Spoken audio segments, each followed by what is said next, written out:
Hi, I'm John Grooters. You know, talking about music is so unsatisfying. So with today's guest, Desmond Ikegwuonu, we'll talk, but we'll also listen and meet the kind of talented artist who'll make you regret you bailed after a year of piano lessons. Exactly like my parents once told me. Today on No Shame.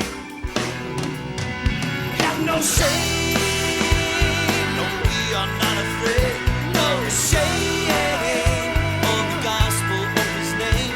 It's the power of God by which we all are saved. We need not be afraid, no shame. All right, welcome to the No Shame podcast. Our guest today, Desmond Ikegwuonu, and I've been worried about saying your name wrong. Let me just be honest. How did I do? Was I close? That was good. That's good. I mean, well, in my Igbo dialect, I would call it Ikegwuonu. That's so there's better. Yeah, there's an inflection somewhat downwards. Ikegwuonu. Ikegwuonu. Whoa, John, come on now. Okay. Was it getting closer? Yeah, let's take you I'm to going to Nigeria. call you Desmond if that's okay. That's good. But you're That's the professor of worship, our director of worship arts, assistant professor of music at Cornerstone University. Our guest is composer, pianist, conductor, singer. So today's podcast is going to kind of have a musical flavor to it. And if you've noticed, we even put our guest in front of a microphone with a guitar today. Thank you for joining us this morning, Desmond. Oh, absolutely. Yeah, it's my pleasure.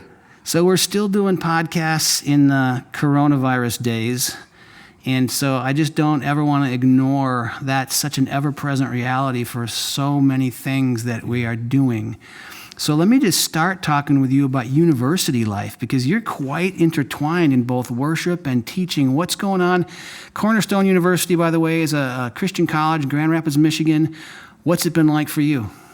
Well, I must say that there's been a lot to lament about, right? In this particular time, most of the things that we're used to doing, the normative patterns of pedagogy in the institution, we had to really find virtual ways around that, right? So in that sense, there are things that we needed to give up, right, that we knew we can do because we're not necessarily in a classroom. So in overall, there's been a lot to lament about, and it's also been a time where we've had to be able to reflect and in gratitude, thank God for the opportunities He has given us to even be able to do what we still are able to do, communicating with students, and for the opportunity that these students have to rise to the occasion, even in the midst of having to navigate life at home. I mean, the tensions, having to stay with family. What time do I turn in this assignment again? Hold on.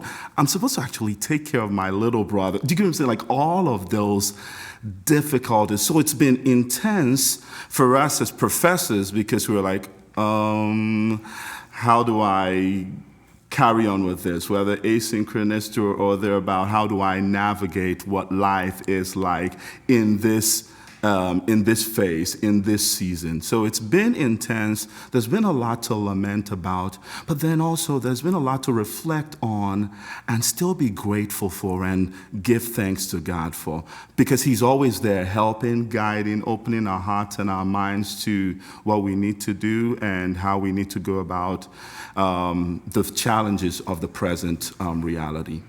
So you, as a teacher, you're teaching what? Music theory, performance, composition? What kind of things are you trying to teach your students, and how have you had to amend that in these times?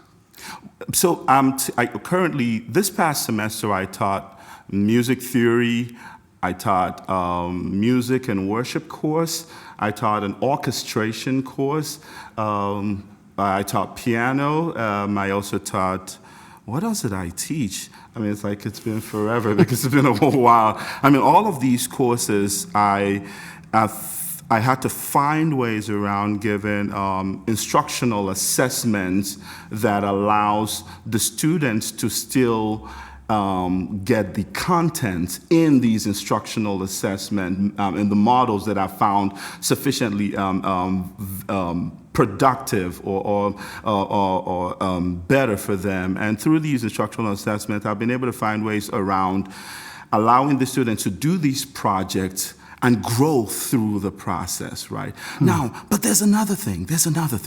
When it comes to the performative aspects of assessment, how do you do that, right? I mean, you're having to listen to, okay, how's the Zoom audio working? Like, am I really assessing the quality of sound that's coming from the student? What is the student giving forward in terms of what I'm hearing from my own back end? And what about, all that, the nuances that comes with physical space and instructional, that guidance that can't even happen at the moment. So there were a lot of changes we had to, I had to find ways around, and that's been new, on some level also exciting. There's something else about your question that I think I probably missed. Did I get it right? No, what you taught and how you had adapted, and I think about in your case, you're teaching post high school, college kids, and you're teaching music, and part of that music, like you mentioned, is performance. It's preparing your senior recital, and it's looking forward to the room and the acoustics and the timing, and now you're playing it through Zoom, and it's kind of like turning in your final essay with invisible ink. Right. How can the professor know what you were trying to do if the Zoom was compressing the audio or suppressing it? So that's got to be tricky. Yeah, and for those who really had could move their recitals to another time, we had to allow them to follow that option, right? And for those for some people, we had to, if the quality of a hearing, because usually when you're higher ed music course and music program, you have a hearing before your junior or senior recital. So for those who had great hearings, there's a possibility, chances of just assessing the hearing as the recital. But then think about it, John. Who is really sad about it? I think the students, right? Mm-hmm. Look at all of the time, the work that's been put in, and then all you get to do is just have your hearing as your recital. That's why it's been really painful, a lot to lament about in this time. And students are still intending to find ways of just probably re-recording these recitals at later points so that they have quality videos, especially for those who want to do graduate work, for those who want to really have this, share it with their family one way or another, and also the healing that comes through it, right? Think about it. The students are getting to play their music as they're playing it. Family members are getting to enjoy, also getting to provide, this great time of community through the gift that God has given this student. So, yeah. So you're trying to help unlock in young people a talent and a discipline of music. And I guess through the centuries, right, that artists have often to supplement their performance of the art with being instructors or teachers, because sometimes that's just the reality. So whether they were the painters in their day or the musicians, you're not just a teacher, you're actually an artist as well. You're both. Right. And how do you separate those two, or do you separate those two in your life? I wouldn't say. I think each sector actually feeds into each other, right? So it's almost as though I am perhaps what I'll call life as an artist or life as an educator.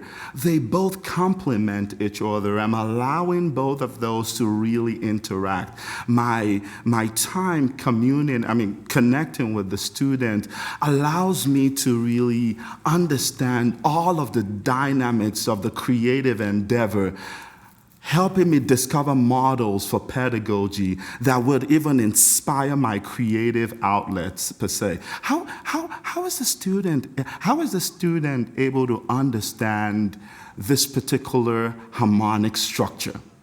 How am I presenting this harmonic structure that actually allows or feeds even into my creative outlet when I get to either composing, maybe it's either creative and writing, and think about it, John. The beauty and joy of collaboration.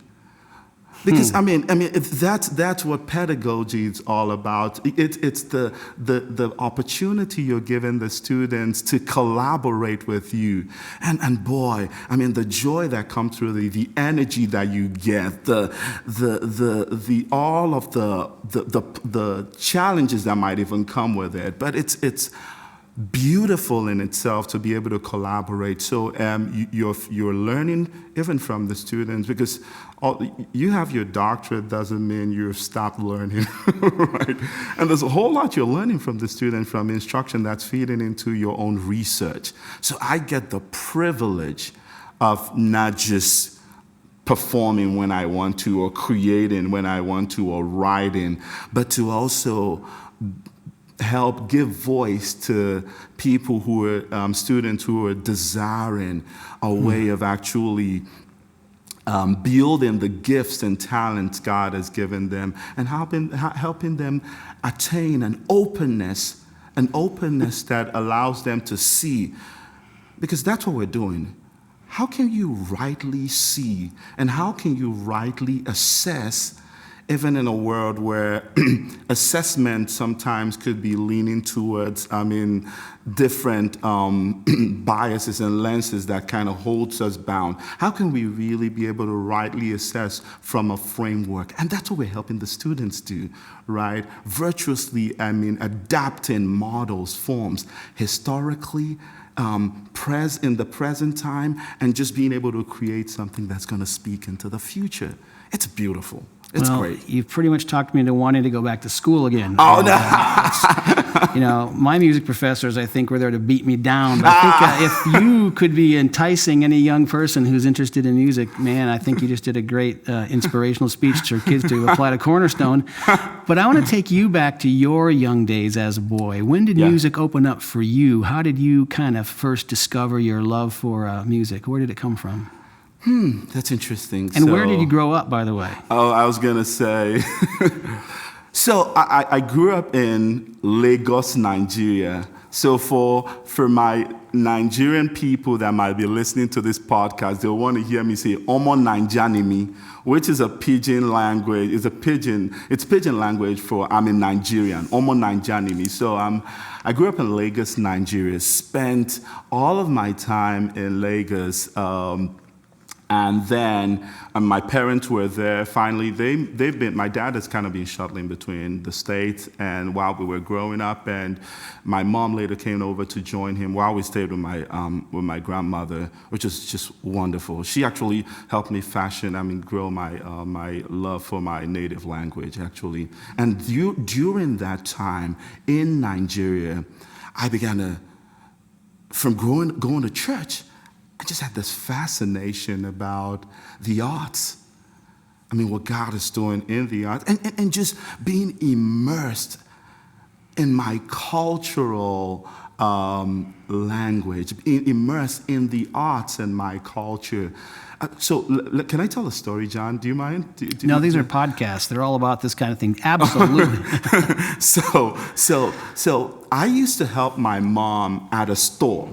Right, and when I talk about a store, it's this, what I call it, a grocery store. But it's a smaller grocery store, not like your Kroger or Walmart. We didn't have that kind of money. Hopefully from sometime. But we had this small store, and we would sell provisions. But now, the guy that owned the store that was really adjacent to where my mom's store was, he would always play records. And John, he would play records, and they were loud. Like, it wasn't that he was playing records and you were just like, okay, I could hear that. For those of you that don't know what a record is, by the way, that's a vinyl pressed disc that a needle would reproduce a sound that was used back in the olden times. So I just want to make sure everyone's keeping up with us here, Desmond. Right. And he would also play cassette tapes, right? You probably need to explain that to people for those who are used to maybe MP3s, and he would play cassette tapes. And I would listen to high life music, African high life. I would listen to Afrobeat. I'm talking about the great Fela Anikulapo Kuti, this Nigerian Afrobeat icon, fusing both African music and jazz, and then listen to gospel music, African gospel. Listen to even the Western gospel sounds. And I was, number one, most times I was like, okay, dude, could you just turn this thing down? I mean, this would be my American way of saying it. In my Nigerian way, I'll say, Oga, waiting the happen now, beg, turn this thing down, which means, please, sir, can you turn this down? But in a way that's letting him know that I'm not quite pleased with the volume. So, but I was immersed in the sound that way. I was immersed in my art form. So I started taking classical lessons. I started taking piano lessons, rather, studying classical music theories, even while I was in my teens at that time. And there was this particular store, this particular teacher. Do you mind if I tell one more story? I'm like, please do, but that jump you just made from hearing sort of traditional African beats coming through the wall into the grocery store to studying classical, yes, there's a jump there. So yes, exactly. So that's it. That's why, for me, my sound is a little, what I call it, eclectic. Here's what I mean. How is it that, I mean, for me, while I was even studying in Houston, so we lived in Houston for a while. I'm a Texan, yeah, so don't quite like the snow. I'm sorry for those who love the snow. The snow, okay. Wow, low blow. I'm sorry. Forgive me. But I while in Texas, I'll get the opportunity, just watch this. I'll get the opportunity to conduct, perhaps, let's say, the Fourth World Symphony Orchestra, and from there, go back to church and play worship songs. And then from there, go and explore my African music. And then from there, maybe do some research, explore jazz. And someone asked me, like, how are you able to, like, from this moment, you just conducted the Fourth World Symphony Orchestra in a world premiere of your piece, and then the next minute you just went to the church and you're leading worship, and the next minute, you're exploring jazz and just this extended harmonic progressions, and then you're teaching at the same, like, wait. How's your brain able to piece all these things together? I mean, so now, John, think about what the story I told you, right? I mean, while in Nigeria, listening to these sounds all around me, going to church, studying classical music, I just felt, I didn't see that as divided. I just saw it as life flowing. So for me now, if I'm in a concert hall, I'm just thinking about life flowing through me, God's glory flowing, flowing through the art form. When I'm playing, enjoying I'm doing a jazz set, I just think about life, God's life flowing through me, even through the harmonic extensions. When I'm learning my African music and singing that in church, I just see this life flowing through me. So it's been the beauty and the joys of this journey for me, I must say. Wow. So, I'm only kind of moderately musical. Maybe our listeners are following and they've been all the way into the symphony orchestras. But if you aren't, what Desmond is saying is that he'll conduct the Fort Worth Symphony Orchestra with an original piece, which is, reading sheet music that is put together for every single player in the orchestra. That's the highest sort of discipline of music. The next day, he's leading 4-chord progressions in worship, right, which musically don't hold a candle, but have something very exponentially more important in some ways going on, which is to try to facilitate an encounter with God. That's the worship side. And then he goes to the jazz club where there's not a chord chart that matters much, and certainly not sheet music, and anything can happen. You have just kind of covered really, and you didn't even get into your African rhythm roots. So you really are talking about the 4 angles of the compass, aren't you? Yeah. That's the joy, right, of the opportunity that God had given me to immerse myself, to the privilege He has given me to engage in the arts this way, to be able to holistically allow that to speak to me, and also allow it to generate or continually stir me up to finding my voice, right? So enable me to find my voice such that I'll say some musical terms now. So for the listeners, I'll talk about some musical terms. And so if I study counterpoint and I'm okay, the leading tone has to go up and the 7th of the chord goes down. Okay, this is musical term. Like this is European counterpoint, right? If I explore that in all of the breadth and length of it, immerse that even in my classical music. I'm trying to figure out also, how can I actually even explore some of this even in my, in my jazz, in my African roots, in the music that I'm creating now, in this moment? How can I explore even like the dense harmonic structures, right? But not as an end in themselves. Because you know how postmodern ideologies just almost sometimes you could just want to see things as ends in themselves. But how can I explore these sounds such that they allow people to really be able to appreciate God's beauty even through sound, even through how can I allow texture to lead people back to God? Or even whether I play just 4 chords, which, of course, for those who know their music history, understand that actually 4 chords, playing 4 chords isn't quite bad if you're studying a chaconne, right? It's a repeated pattern, right? Chaconne's a repeated pattern, so it's not as though that's kind of bad. So a repeated pattern exists even in pop music, right? So I don't quite separate them this much as some people do. But that's the beauty. Help people see the texture and appreciate what God is doing through sound and what God has given me, my voice through my cultural lens, allowing even the whole earth to really be able to encounter God through that. Well, we're with Desmond Ikegwuonu, the professor of music at Cornerstone University, director of worship arts. I've got 1,000 questions I want to talk to you about music, but it's very difficult to talk about music because it's not meant to be talked about, it's meant to be listened to. And so I wonder if maybe before we go any farther, you'd be willing to play us one of your songs and just sing us a song, and then we'll use that as a launching point. Are you willing to do that? Oh, absolutely. I'll just sing one song that explores what I'll call this multicultural narrative, inviting.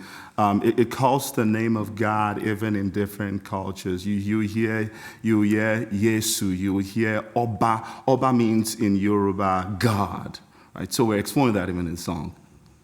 All right. So this is the song, I believe, is called Eze? Correct. It's Eze. All right, let's hear it. This is Desmond Ikegwuonu live here, our first ever No Shame live musical performance. Yeah.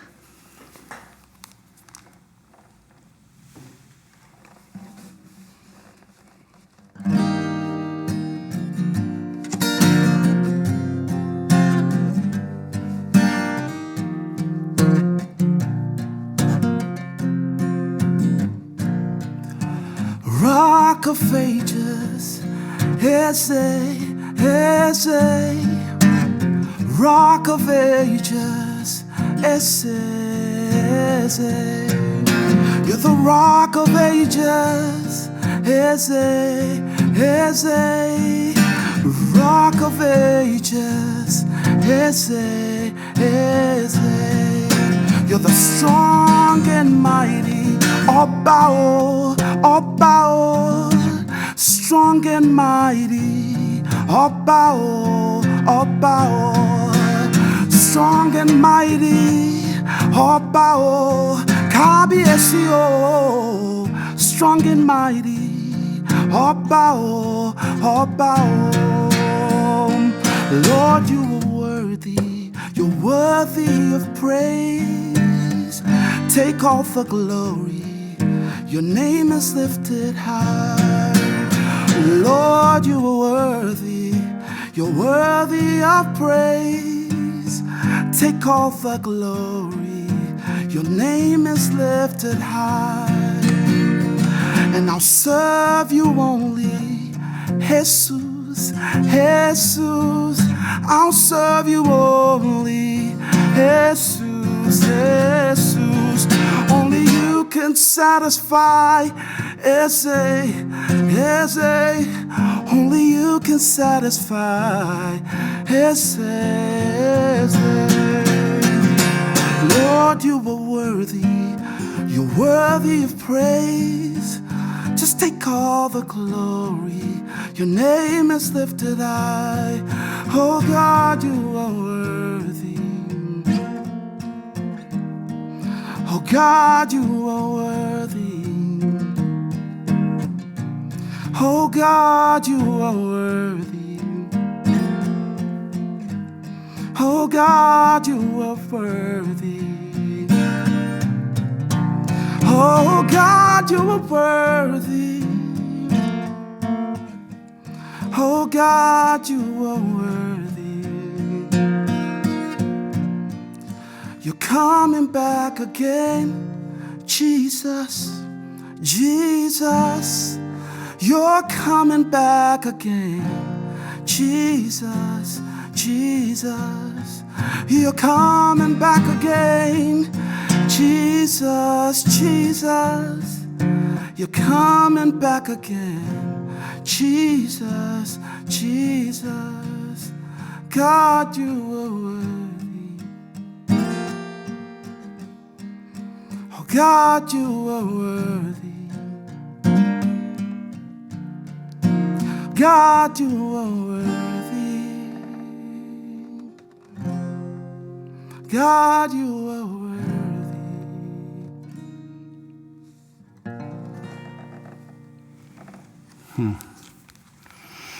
I love it.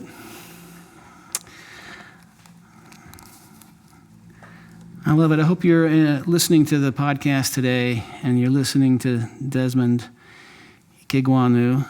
And our discussion about music and art and teaching and student is all part of the fabric of life.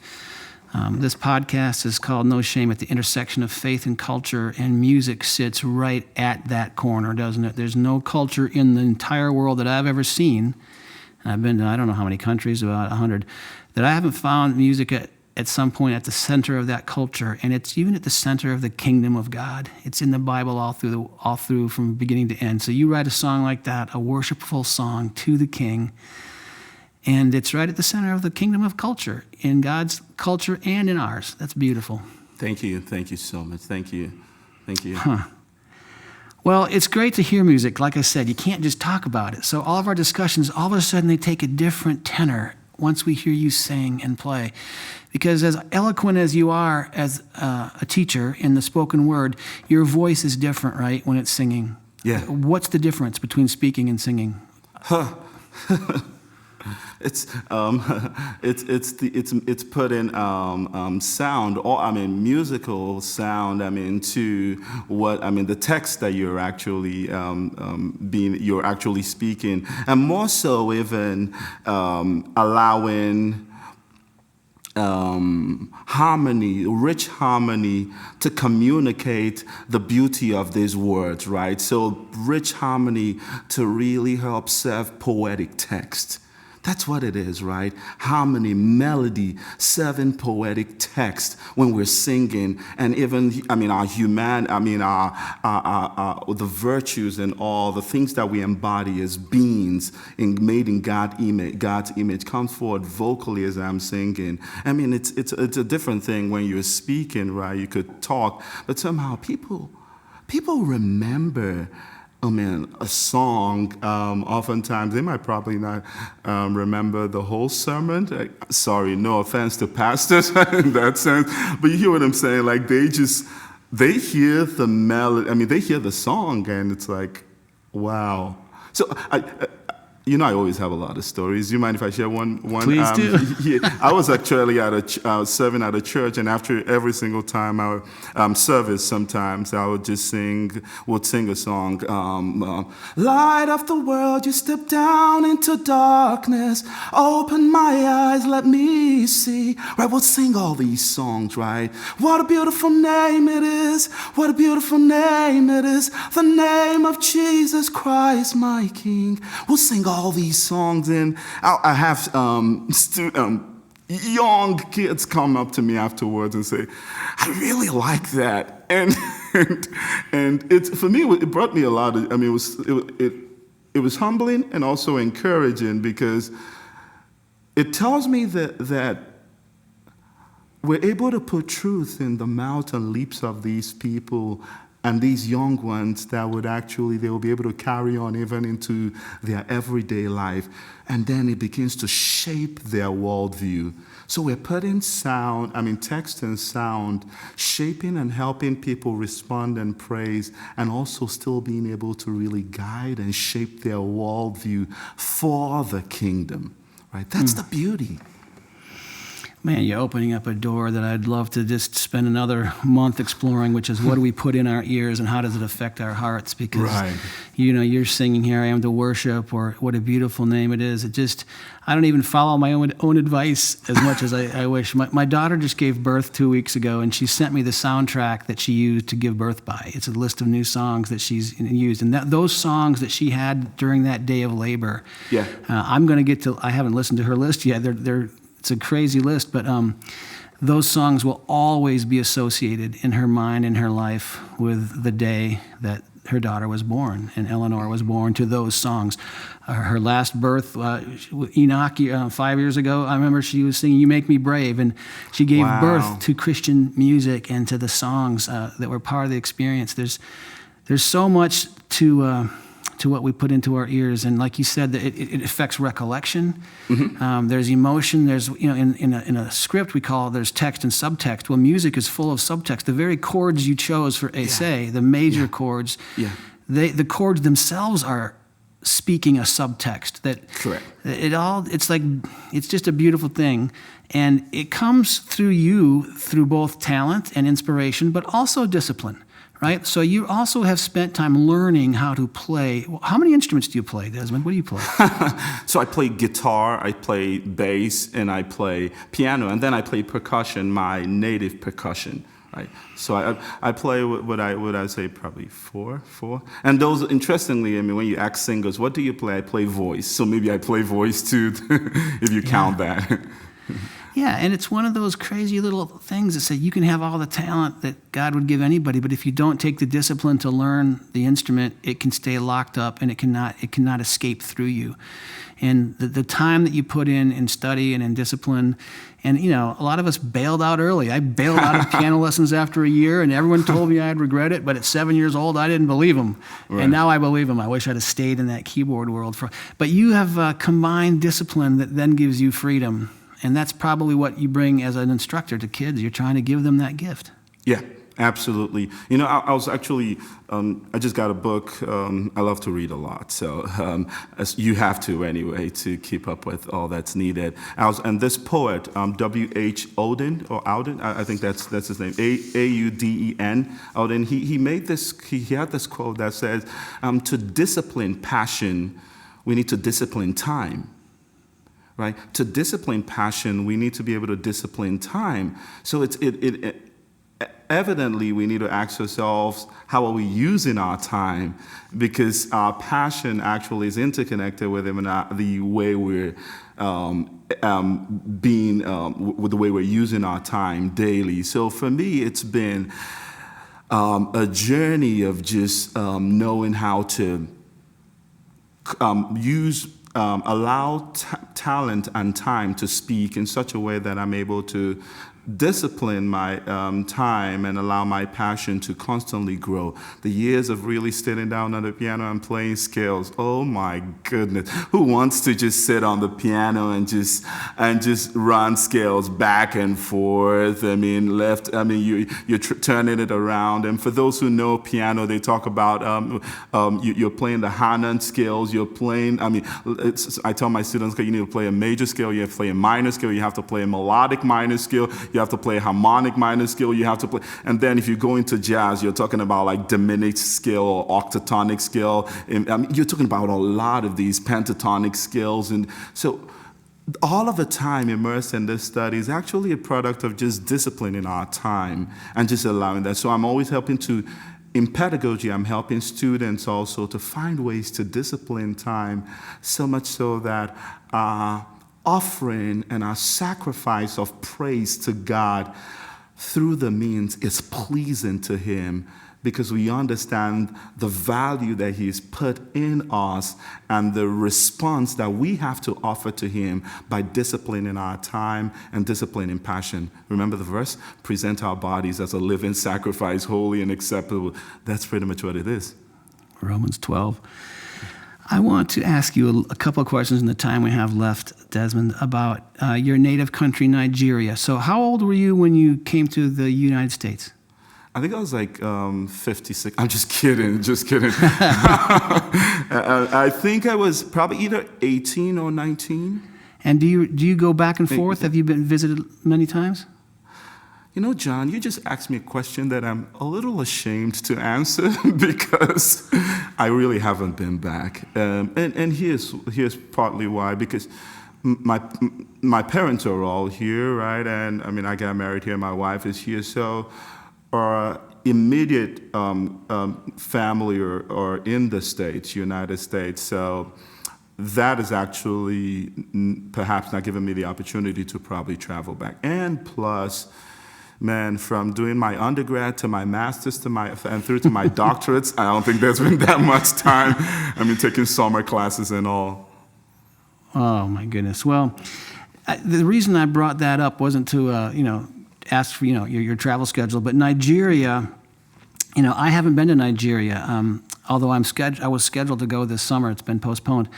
But Nigeria, I guess we're both talking a bit from a distance here, but it is a country, and maybe you know more, but with a very robust Christian population. And also, there is persecution going on in Nigeria even as we speak. And I'm just going to read you a couple bullet points. On March 23, Boko Haram ambushed a military convoy, killing 70 soldiers and taking others captive. 3 days later, Fulani Islamic militants attacked the Christian village of Miango, killing 3 villagers, burning Christians' houses. The next day, Boko Haram kidnapped 3 Christian students who were returning home after taking university exams. On March 30, that's of this year, Fulani Islamic militants shot to death 2 Christian men in the Dangwa village. I could go on and on, but this is the reality of Nigeria. And I want your perspective as a Christian on that. I want your heart as to any insights that you have. It's a country with these extreme militant Islamic, Boko Haram, Fulani, and also a vibrant Christian community. At least that's my understanding. Yeah. What do you have to say about that? I think just my beloved country, we're oftentimes sitting in tensions, just like the United States is sitting in tensions, right? Yeah. I mean, we're sitting in that tension. We're lamenting about all of these evil going on in the north and the extreme, or these extremes.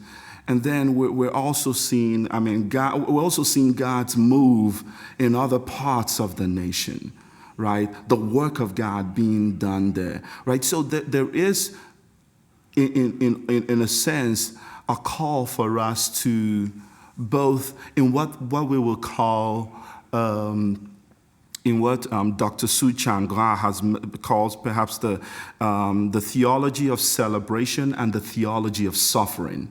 Mm-hmm. Being able to hold both of those in tandem at the same time. A theology of theology of celebration and a theology of suffering. And we're holding that in tandem as we come often to present, our petitions before God and trusting Him even in all of this, knowing that He's working it out. And this narrative is one that I think even the West needs to embrace. Do you see what I'm saying? Because they need to be able to embrace and see how God invites us to engage in both the theology of celebration and the theology of suffering. Because sometimes the idea of mobility and also maybe even cultural hegemony or suppressionism and dominance or subordination leaves us where we're only interested in the theology of celebration, right? And not even interested in that and what what the other cultures have to say and how they're inviting us, right, to what God is doing. It's the tension of what's happening within the lives that are lost even in the African American community oftentimes, and the sadness of those who are perhaps not even speaking in that regard. It's that tension. Are we awakening? Are we awakening our hearts and mind to both what God is calling us to do in this theology of suffering and the theology of celebration, and how that really holistically enables us to be able to come before God with a broken spirit and a contrite heart, offering our praise, holding hands in solidarity and mutuality with our brothers and sisters from other cultures, knowing that God has called us to really stand and pray that His kingdom come, His will be done, even as He allows us to even lament too. Exactly right. The Christian life is going to hold both suffering and celebrating, both. Can I tell you a story? Please. So this is a story that took place in the Olympics of 1996. Okay. I was shooting a little industrial film, and I got on a little private plane to fly to Erie, Pennsylvania to shoot something. We got on the plane, and the client said, "Oh, the plant you're going to go shoot in Pennsylvania is closed, so we're going to go to Athens, Georgia and shoot." I didn't care. It was a private plane. I had a camera. I was going to go shoot something. So we flew to wherever. I got out. I shot my stuff. We finished up in the afternoon, and we're like, wait a minute. I think the Olympics are going on. It was that year of 1996. The Olympics were in Atlanta, and they were also in some neighboring cities. So my friend and I that was on my crew, we wandered downtown, and we scalped a couple tickets, and lo and behold, we are at an Olympic soccer game, a semifinal game between Nigeria and Brazil. Right. And the tickets that we scalped, which could have been anywhere, were in the front row, 50-yard line, in the middle of 1,000 extremely enthusiastic Nigerians. John, you're bringing back so many memories, but can't just go on. So they're playing Brazil, who's, Brazil, and Brazil comes up to a 3-1 lead, which in soccer is like 1,000,000 to 0. And but the Nigerians never stopped playing the drums and never stopped singing and dancing. And the longer the game went on, we started making friends with the Nigerians around us, so we were rooting with them for the green team, which is, one of the greatest comebacks in Olympic soccer history happened, and Nigeria scored a second goal, scored a third goal, and then won the game. So by the end of the time, we were hugging and practically kissing with all of these people and cheering, and the goalie for the Nigerian team came out with his red jersey, and he threw it into the stands. And I reached for it, and the person right next to me got the jersey. Oh. And they all invited us, come to our party tonight. We're going to celebrate the... Anyway, so I got to party like it's 1996 with a bunch of Nigerians when that team beat the Brazilians. So that's my story. That's incredible. You just are bringing back so many memories. Seriously. Were you there? No, well, I was way in my street in Lagos, and just... it was wild. Like, just when the name of the player is Kanu Nwankwo. When Kanu Nwankwo scored that goal, man, you could actually, the Bible says the voice of the Lord thunders. There's a similitude to someone hearing an entire city thunder in applause. Shake with jubilant celebration. You could literally, neighbors, everybody, and the beauty. Soccer has always brought us together as a nation, right? Whether you're Igbo, Yoruba, Hausa, Ibibio, Fulani, whatever it is, you're all together. It's one Nigeria. So during that time, there was this incredible unity. Everybody together. We were hugging. We were screaming. I think that was I don't know how long the celebration lasted because I can't quite remember. But I know that there was palpable joy in the entire nation just for that victory. It's almost as though cool. And you know what? We didn't talk about this ahead of time, so I didn't know that we had that connection. But I was there, and I was in the front row, and I was with a bunch of Nigerians who became our good friends, and we danced and sang and hugged, and I've rooted for Nigeria ever since. Man, thank you. What fun that was. Well, it's been a pleasure, Desmond Ikegwuonu. Do you have maybe one more song to take us home with today? Or I'm thinking about it. Let's see. What can... something with a classical yet jazzy yet worshipful feel. something with a classical yet jazzy yet worshipful feel. And by the way, you don't have to, but while you're thinking, I want to mention that, and I meant to mention this earlier, you've actually been creating videos and integrating media into these worship songs. How can somebody see these videos? Where can we hear your music? So I want to hear that song again. Where can I go? So you could actually find that on, it's on Facebook. You could search PFC Worship, and it's Praise Fellowship Church. You could search PFC Worship and on YouTube, and you'll find these videos. You actually even search, if you could search Praise Fellowship Church on Facebook, you see a lot of these videos. And these would actually be up on my website also pretty soon once it's completely done. But it's all over. It's I around. encourage you, if you're listening or watching the podcast, and you've got a chance to go to PFC Worship. They're beautiful, and the music is beautiful, and the cinematography, a lot of aerial photography. It's great stuff, and you're going to enjoy it if you go there. So what do you think, yay or nay? You got another song in mind? I could sing a chorus to a song by, a Nigerian song by, that's, what do you want? Something up-tempo or something just worshipful, right? Oh, man, I hate to tell an artist what to art. So just start playing and see what happens. Okay. Let's do that then.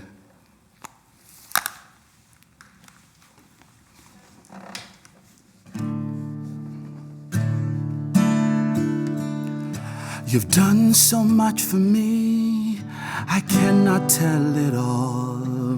Narekenemo.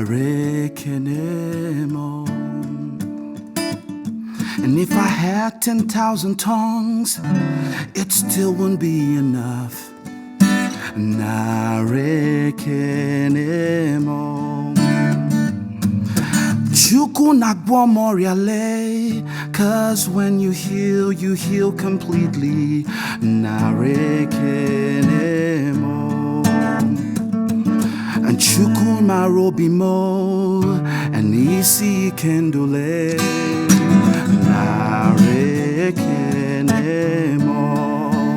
And we'll sing this.